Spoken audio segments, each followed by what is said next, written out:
تعجل بالقرآن من قبل أن يقضى إليك وحيه وقل رب زدني علما. نستعينه ونستغفره ونعوذ بالله من شرور أنفسنا وسيئات أعمالنا، من يهده الله فلا مضل له ومن يضلل فلا هادي له، وأشهد أن لا إله إلا الله وحده لا شريك له، وأشهد أن محمدا عبده ورسوله. أما بعد. So last time then we were discussing إثبات اليدين, the affirmation of the attribute of the hands of Allah subhanahu wa ta'ala. And the first ayah we were discussing was the statement of Allah in the Quran, ما منعك أن تسجد لما خلقت بيدي. What prevented you from prostrating to the one who I created with my own two hands? Allah subhanahu wa ta'ala affirmed the creation of Adam alayhi salam with his own two hands, and so within this is an affirmation of the hands of Allah subhanahu wa ta'ala. And it also mentioned from the benefits that shaitan, he from his envy refused to prostrate to Adam alayhi salam. And so the first envy that ever happened was the envy of shaitan towards Adam alayhi salam. His arrogance and envy prevented him from prostrating to Adam alayhi salam. Then after that we had also mentioned the second ayah, وَقَالَتِ الْيَهُودُ يَدُ اللَّهِ مَغْلُولَةٌ غُلَّتْ أَيْدِيهِمْ وَلُعِنُوا بِمَا قَالُوا بَلْ يَدَاهُ مَبْسُوطَتَانِ يُنْفِقُ كَيْفَ يَشَاءُ. And the Jews, they said that the hands of Allah are tied, are bound, and they were cursed upon what they said. Rather, the two hands of Allah are open and widespread, and He gives to whom He wishes.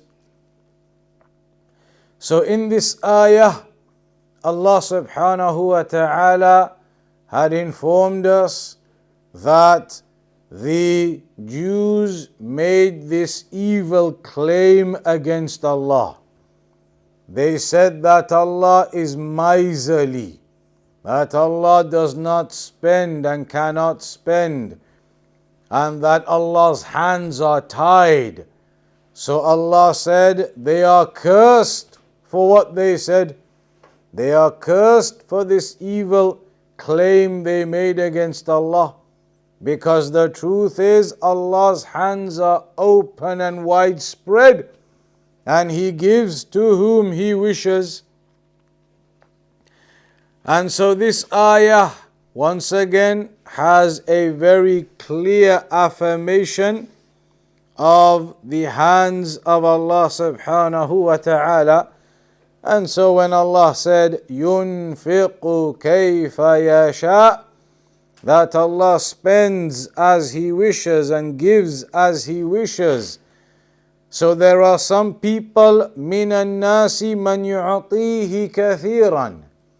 There are some people whom Allah gives plentifully to.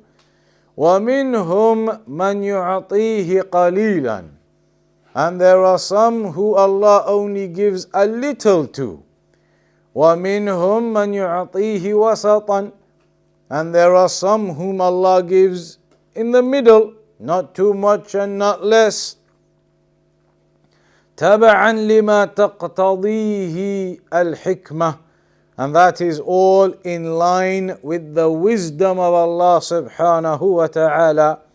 على أن هذا الذي أعطي قليلا ليس محروما من فضل الله وعطائه من جهة أخرى.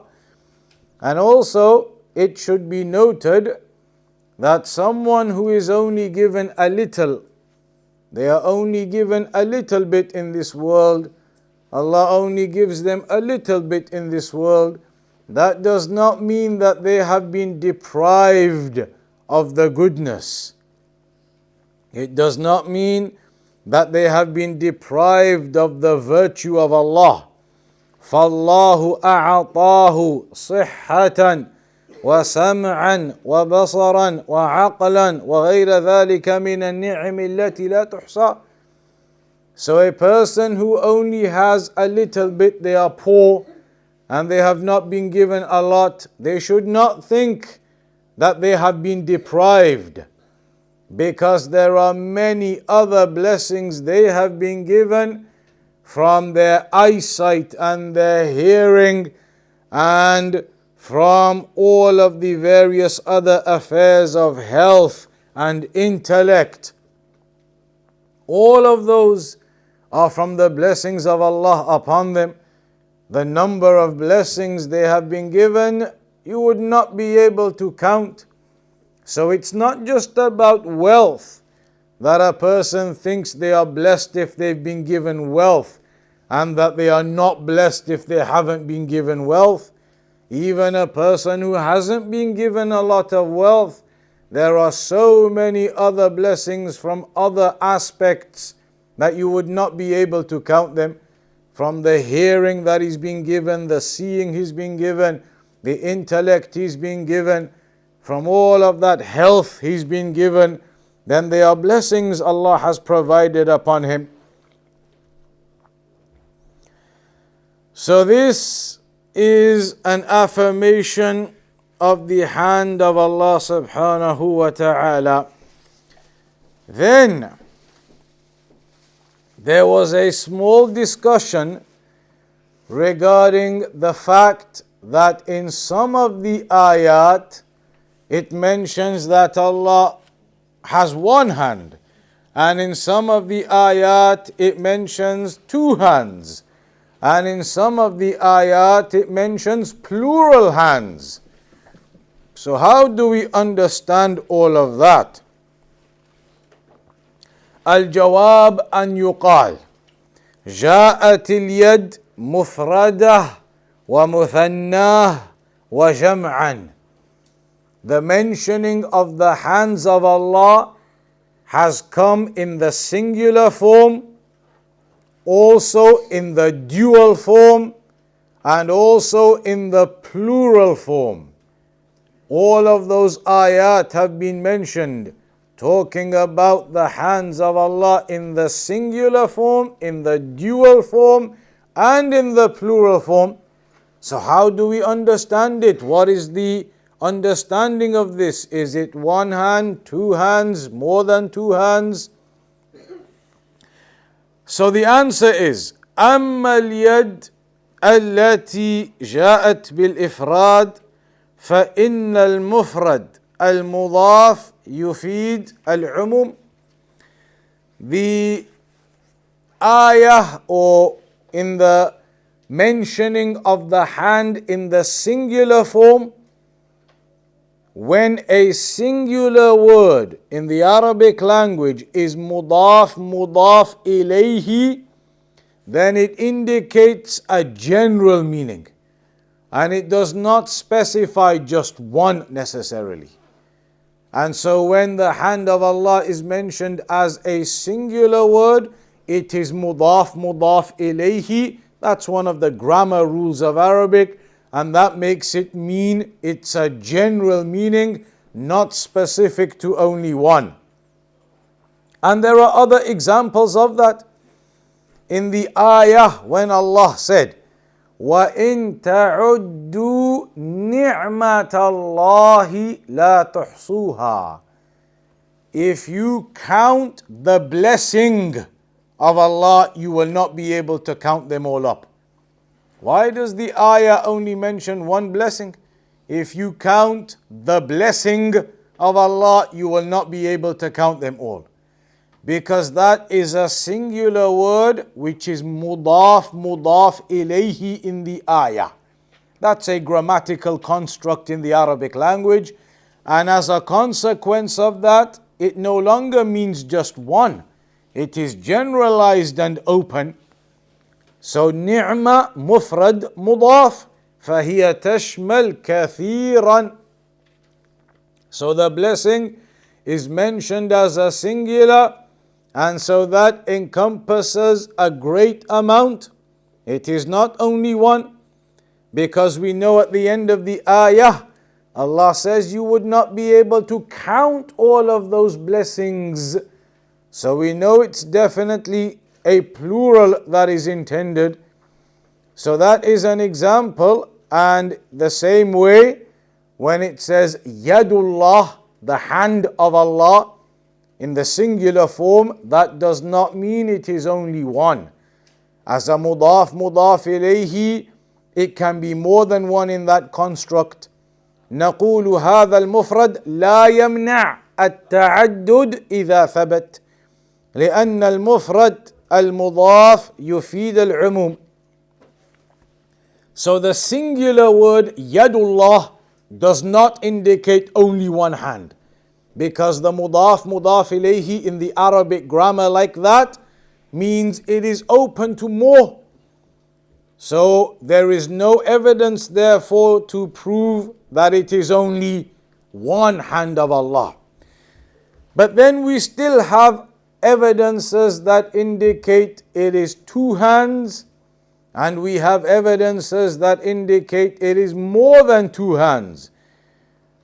أما المثنى والجمع فنقول إن الله ليس له إلا يدان اثنتان. The correct understanding of that is, the correct Aqidah is that Allah subhanahu wa ta'ala has two hands. That Allah has two hands. And that is evidenced in many parts of the Quran. For example, when Allah mentioned in that ayah, لِمَا خَلَقْتُ بِيَدَيَّ, that which I created with my two hands. When Allah was talking about Adam alayhi salam, and that Allah created him with his own two hands, that was to give Adam alayhi salam honor. To give Adam alayhi salam honor and nobility. If Allah had more than two hands, then it would have been for the honor of Adam alayhi salam to mention that he was created with more than two hands. It would not have been restricted to say just two hands, because the point was to honor Adam alayhi salam, that he was created by the hands of Allah. And if they were multiple hands, then it would have been from the honor for Adam alayhi salam to mention that he was created by the multiple hands of Allah. But Allah didn't do that. Allah mentioned he was created by his two hands. And that's all that was mentioned. So this indicates that there are only two hands. Also in the ayah in Surah Al-Ma'idah, when Allah subhanahu wa ta'ala said, بَلْ يَدَاهُ مَبْسُوطَتَانِ, rather his two hands are widespread. His two hands are widespread. بَلْ يَدَاهُ مَبْسُوطَتَانِ, his two hands are widespread. And again, the Jews had claimed that Allah's hands are tied. Now Allah is rebuking them and mentioning this honor for himself that Allah gives openly with his hands open and widespread. If they were multiple hands, then wouldn't that have been an even better thing to mention, that Allah gives with all of his multiple hands, rather than restricting it to just two? Allah restricted it and only mentioned two because it is only two hands. If Allah gave with more than two hands, then Allah would have mentioned, because that's even better then. It is even better if Allah gave with more than two hands in that understanding of the numbers. So here in that place of mentioning the hands, and if they were more than two, then they would have been mentioned there, and they were not mentioned there. So that is another example of why the correct Aqidah is that Allah subhanahu wa ta'ala has two hands. In the Sunnah, there are also examples that highlight the fact that Allah subhanahu wa ta'ala has two hands. فإن الرسول عليه الصلاة والسلام قال يطوي الله تعالى السماوات بيمينه والأرض بيده الأخرى. In this hadith in Al-Bukhari and Muslim, hadith of Ibn Umar and Abu Hurairah radiyallahu anhuma, the Prophet sallallahu alayhi wasallam mentioned that Allah subhanahu wa ta'ala will roll up the earth, or rather, Allah will roll up the heavens in His right hand. That on that day, Allah will roll up the heavens in His right hand and the earth in His other hand. So that indicates how many? Two. That Allah will roll up the heavens in His right hand and the earth in His other hand, therefore indicating two hands. In another hadith of Abdullah ibn Umar radiyallahu anhuma in Sahih Muslim, it's mentioned kilta yadayhi yamin, both of the hands of Allah are right hand. Both of the hands of Allah are right hand. And that again indicates the nobility and indicates the greatness of the attributes of Allah, that there is no weakness. We think about ourselves as having the good hand and the bad hand. The good hand that you write with and everything, and then your weak hand. But the hadith says here, Allah subhanahu wa ta'ala does not have any weak hand. The hands of Allah, both are right hands. And also, أجمع السلف على أن لله يدين اثنتين فقط بدون زيادة. And the Salaf, they are agreed upon the fact that the hands of Allah are two, only two and not more. That is by the consensus of the Salaf, that the hands of Allah subhanahu wa ta'ala are two hands and that they are not more than two hands. فعندنا النص من القرآن والسنة والإجماع على أن لله تعالى. Therefore, we have ayat of the Quran, a hadith from the Sunnah, and the consensus upon the fact that the hands of Allah are two. But then, one issue remains, that there is an ayah where it says in Surah Yasin, مِمَّا عَمِلَتْ أَيْدِينَا, what our hands did. That's a plural. Plural is usually three or more. So that ayah seems to indicate possibly that there are more than two hands. That Allah does maybe have more than two hands, because it's mentioned as the plural in this particular ayah. So then how do we understand that? Firstly, al-jama' ala ahad al-wajhain. There are two ways to combine these evidences and understand. Firstly, نقول إما أن نقول بما ذهب إليه بعض العلماء من أن أقل الجمع اثنان. One understanding of this could be, as some scholars have mentioned, that the lowest number that can be considered as a plural is 2. Usually when you think of plural, it's at least 3 or more. When you think of plural, it's usually 3 or more. But there are some scholars who have mentioned that in the Arabic language it is possible that a plural, a jama', can be 2 or more. And so if that's the opinion you take, then there isn't any issue, because this ayah can then just mean 2 hands again. So that is one possible explanation. One possible explanation, that the plural in the Arabic is 2 or more. So this ayah, they would say, just means 2 in that case, because a plural can be just 2. But if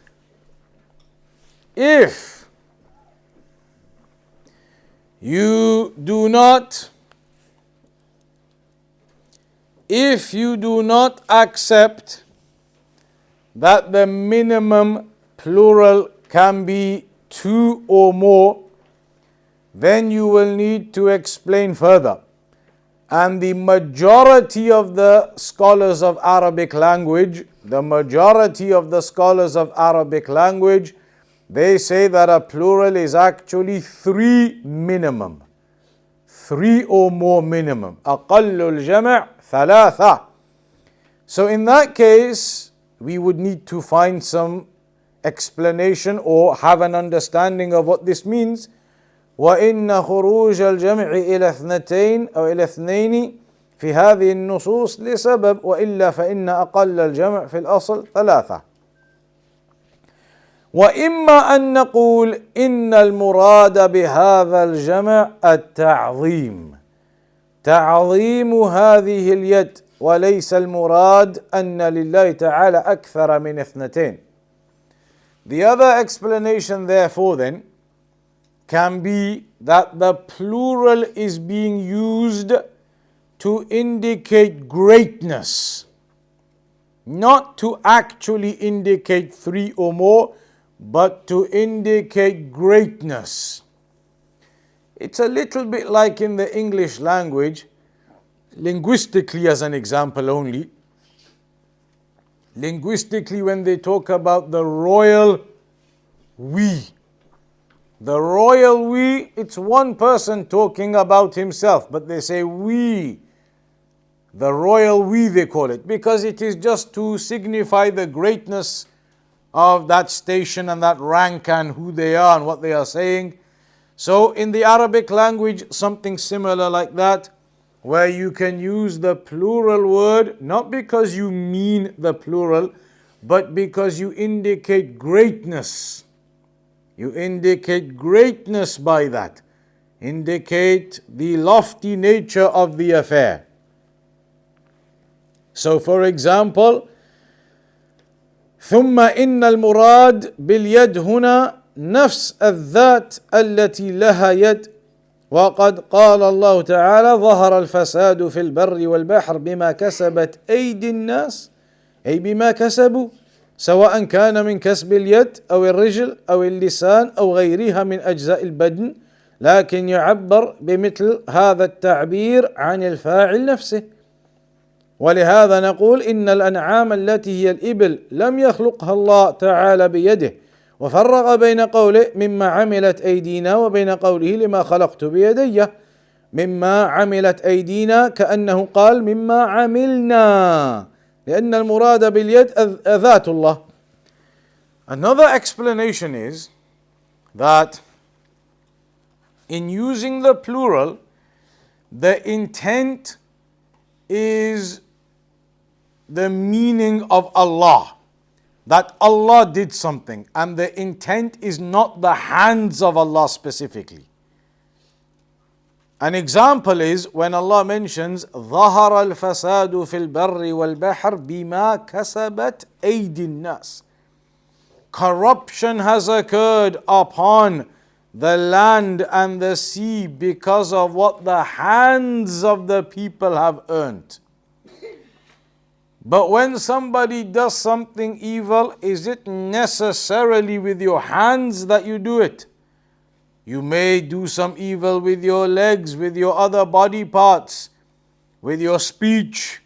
There are different ways to perform evil, but the ayah says with what their hands earned and what their hands did. Is it specific to the corruption that was only made by their hands as opposed to the corruption by their speech and their tongues?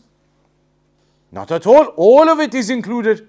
So in that ayah, when it says by what the hands of the people earned, it doesn't necessitate it's only the corruption of the hands. Could be corruption of the tongue with it, corruption of the limbs, the other body parts, everything. So that indicates that the hands of the people, what they earned, actually in that context means the people themselves.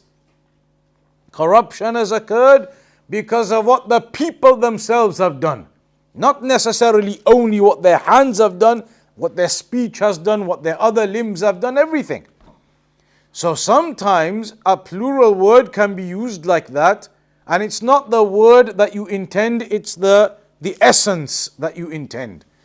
So the hands of the people, it's not specifically the hands that are intended, it is the people. And in the same way, when Allah subhanahu wa ta'ala mentioned مِمَّا عَمِلَتْ أَيْدِينَا, what our hands did, it may not necessitate that it means physically, actually, that or literally that it was the hands of Allah that did that, but it could just mean generally that it was Allah who did that. That it was Allah who did that. Just like with the people, it doesn't necessitate their hands, the people generally what they did. And so here, مِمَّا عَمِلَتْ أَيْدِينَا may not necessitate the hands of Allah specifically, but rather generally what Allah did. That Allah created the cattle and the camels and the other affairs. Whereas when it came to Adam alayhi salam, 2 hands were mentioned specifically to indicate that the creation of Adam wasn't just generally that Allah created him, but Allah created him specifically with the 2 hands. That's the difference. When the 2 are mentioned, specifically with the 2 hands Adam was created. When the plural is mentioned, then maybe the meaning can just mean generally that Allah did that, rather than specifically by the hands of Allah. So in this case, there would be no problem with that plural ayah, or anywhere where the plural is mentioned. In that case, it would simply be from the greatness of Allah subhanahu wa ta'ala, and it is returning back to Dhatullah, that Allah is the one who did those affairs. وبهذا يزول الإشكال في صفة اليد التي وردت بالإفراد والتثنية والجمع. So in that way, there is no problem then in terms of the attribute of the hand. When it's been mentioned in the singular, the dual and the plural, we know that the singular, when it's mudaf ilayhi, is not restricted to 1. And the plural could just be indicating Dhatullah. Or upon the opinion of some of the scholars, a plural can just be 2 anyway. So the conclusion is, the correct Aqidah is that Allah subhanahu wa ta'ala, we affirm for Him 2 hands.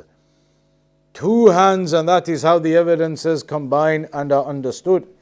فعلم الآن أن الجمع بين المفرد والتثنية سهل وذلك لأن هذا مفرد مضاف فيعم كل ما ثبت لله من يد وأما بين التثنية والجمع فمن وجهين. نعم, so this is repeating what we mentioned there on how to combine between the evidences.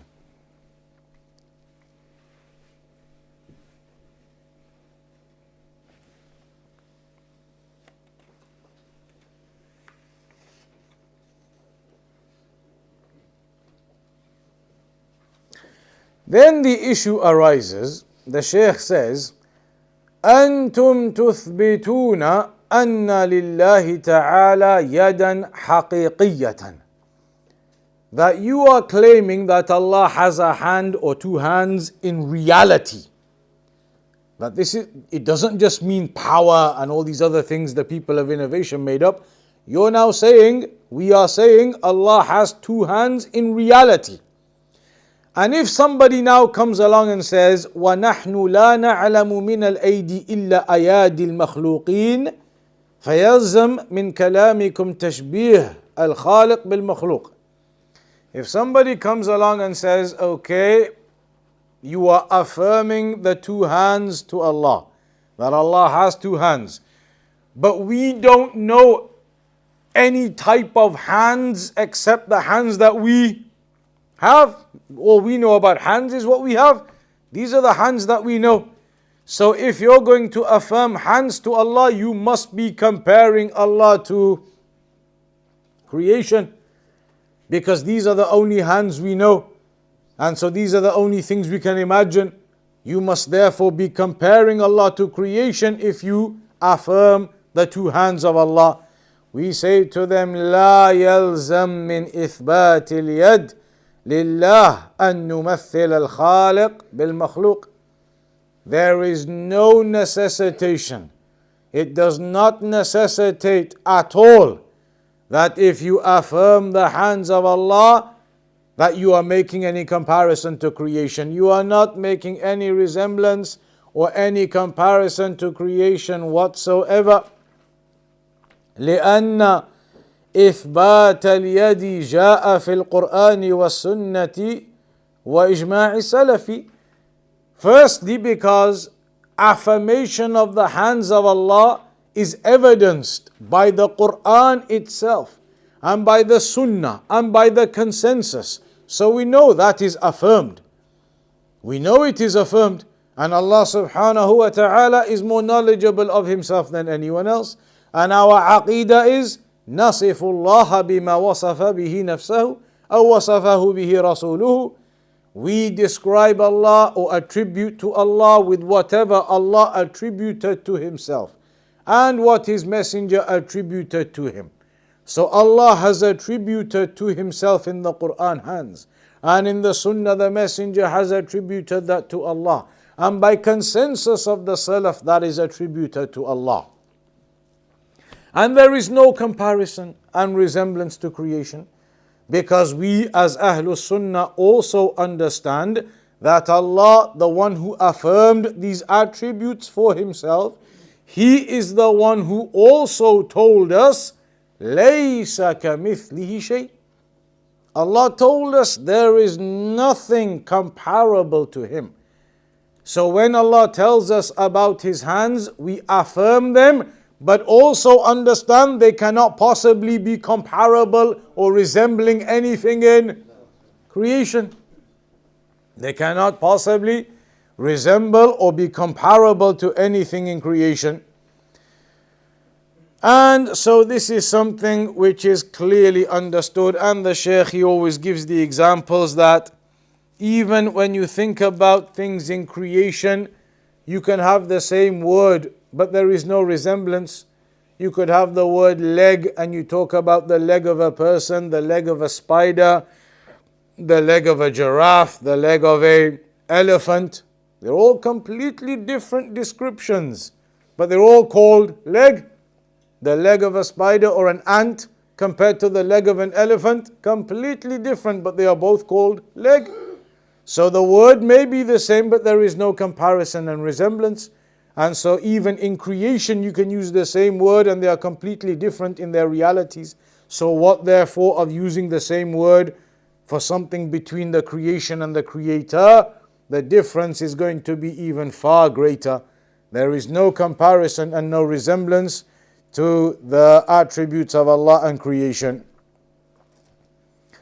فأما بالعقل فلا يمكن أن يماثل الخالق المخلوق في صفاته لأن هذا يعد عيبا في الخالق.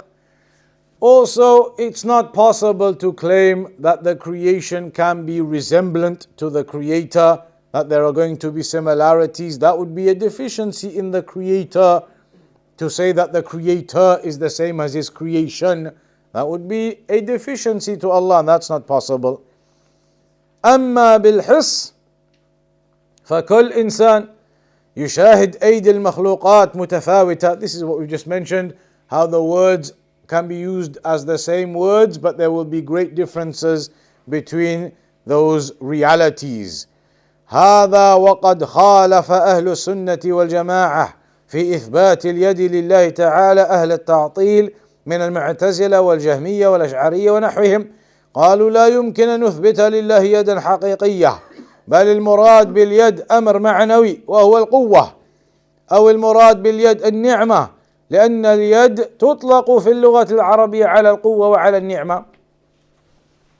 The people of innovation refused to accept the reality of the hands of Allah. And they said, no, the hand of Allah just means the power of Allah, or it just means the blessing of Allah, because linguistically in Arabic you could use the word hand to mean power or to mean blessing. So they said that's what it means. It is just the power of Allah or the blessing of Allah. But then the problem is, there are multiple problems with this explanation of theirs. One of them is, if it meant the power of Allah or the blessing of Allah, then does Allah only have two powers and does Allah only have two blessings? Because in the narrations, as we've just seen now, there is an affirmation of the two hands of Allah. So does Allah only have two blessings? That's it? Does Allah only have two people to claim those kinds of things? You cannot claim Allah only has two powers and that's it. Allah only has two blessings and that's it. Impossible to make those kinds of claims. And so you can see that this is not an explanation of theirs which can possibly work for many reasons. That's only one. The first reason you could say is that by claiming hand means power or blessing, it means power or blessing, then it is going against the default original meaning. The default and original meaning of the word hand is a hand in reality. Then you can use that word hand in other contexts to mean power and blessings, etc. They are secondary meanings. In the names and attributes of Allah, we are not going to bypass and get rid of the primary meanings and go to the secondary meanings. That doesn't make sense. If Allah has told us something in the Quran, then you go initially to the primary meaning. It's not a trick, the Quran. Allah gave us the Quran to understand and to be guided by it. So you go to the primary meaning. If there is some evidence or context to explain that the meaning is another meaning, then okay. But otherwise, the default is to go to the primary meaning. What is the primary meaning of hands? Hands in reality. The secondary meaning you could use maybe for blessing or power or other contexts. But in these clear and blatant contexts, the meaning of them is the original meaning in reality. And that's an important principle generally. That with the names and attributes, you use the primary meaning. Don't try to make up other interpretations, a secondary meaning, a tertiary meaning. You go to other meanings and you can't find any interpretation or explanation that justifies those other meanings. The primary meaning is what is used. Only if you have evidence, you go to the secondary meaning or something else. It's like if I say to you now, yesterday I saw a lion.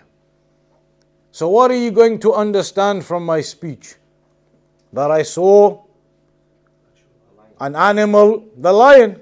Everybody knows the animal, the lion. If I say to you, I saw a lion yesterday, the first thing you're all going to understand is I saw an actual lion, because the word lion, the primary meaning of it is the animal, the lion. But then if I give you some context, an explanation, maybe we can do a secondary meaning. If I say to you, Yesterday, we were with some brothers and we were wrestling. And one of the brothers, mashallah, a lion. He was a lion amongst us. So now what do you understand? Was there an animal there yesterday wrestling with us? So who is the lion I'm talking about now when I use the word lion? There was a lion amongst us. Was there the animal lion amongst us? There was a person who was strong, because you can use this word lion for someone brave and strong and courageous. Now my context has explained to you that the usage of the word is for something secondary. But if you don't have that context, if I just say, I saw a lion yesterday, the primary meaning for you to understand is that I saw the animal. So in the names and attributes, that's the way it works. When you see the names and attributes of Allah in the Quran, the Sunnah, it's the primary meaning that is used. Only if you have evidence you can go to the secondary meanings and other meanings. So when it comes to the hands of Allah, there is no evidence to tell you that the meaning is the secondary meaning, that it is the blessings of Allah, the powers of Allah. In fact, the evidences tell you that it cannot be the secondary meaning. Because how can it be that Allah only has two blessings, or Allah only has two powers and that's it? So this is something that the people of innovation always do. Go to the secondary meanings and other meanings, and they leave the actual primary meanings, and so they deviate away from the reality of the meaning. Also in this situation, like we mentioned, we also have a consensus of the Salaf anyway. A consensus of the Salaf that the meaning is reality of hands. So anybody who claims otherwise, they are going against the consensus of the Salaf in this affair. So the likes of Abu Bakr and Umar and Uthman and Ali radiyallahu anhum and the other companions, they all believed in the reality of the hands of Allah. If you're going to tell me, if anybody claims no they didn't, they believed that the hands of Allah means the power and it means the blessings, then the situation is very simple. You say to the person, go and give me the statement then. Find me the narration where Abu Bakr said it means power. Find me the narration where Umar said it means blessings. Find me the narrations from the Salaf where they said that.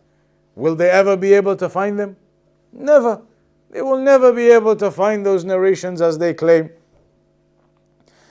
So in that case, we know that this is the reality of the meaning. Also, if the meaning of the hand of Allah was just the power of Allah or the blessing of Allah, then how would that be a nobility for Adam?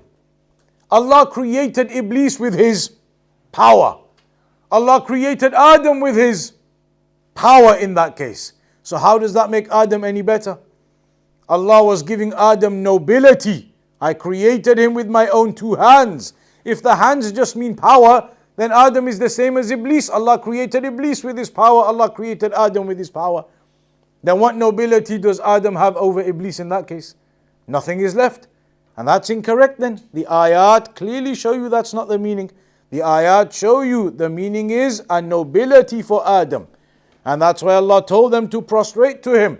So all of these evidences and examples, they highlight to you that the meaning is the hands of Allah in reality, and that the meaning is not the power or the blessing and all of these other secondary interpretations that the people of innovation bring about.